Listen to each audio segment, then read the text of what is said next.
Hi అండి, అందరికీ నమస్తే. అందరూ ఎలా ఉన్నారు? అందరూ బాగున్నారా? అండ్ ఈరోజైతే నేను మంచిగా ముగ్గు అయితే వేసాను. సో ఈ ముగ్గు ఎలా ఉందో కామెంట్ సెక్షన్లో కామెంట్ చేయండి. అలానే దులుపుడు తినాలి అయిపోయింది కదా, ఇంకా గోవాడ తినాలా అండ్ సూర్యాపల్లి తినాలా ఉంది. సో దానికోసం అయితే ప్రభా వేసాను. అండ్ అలానే చూసారా, మా గార్డెన్లో మంచిగా పింక్ కలర్ రోజ్ ఫ్లవర్ చాలా ఇయర్స్ తర్వాత అయితే పూసింది. నిజంగా మీరు వినేది నిజమేనండి. ఈ ఫ్లవర్స్ అంటే నాకు చాలా ఇష్టము.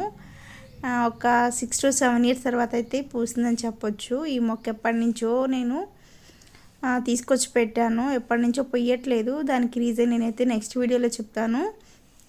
అండ్ అలానే మా గార్డెన్లో రోజ్ ఫ్లవర్స్ అండ్ కనకాంబరాలు ఎలా ఉన్నాయో కామెంట్ సెక్షన్లో కామెంట్ చేయండి. అండ్ మీకైతే ఈ వీడియో నచ్చింది అనుకుంటున్నాను. నచ్చినట్టయితే లైక్ చేయండి, షేర్ చేయండి అండ్ సబ్స్క్రైబ్ చేయండి. అండ్ సబ్స్క్రైబ్ చేసిన వాళ్ళైతే సపోర్ట్ చేస్తూ ఉండండి ఫ్రెండ్స్. అలానే ఈరోజు ఈ వీడియో ఇంతే ఫ్రెండ్స్. అందరూ మంచిగా ఉండాలని మనస్ఫూర్తిగా కోరుకుంటున్నాను. Bye bye.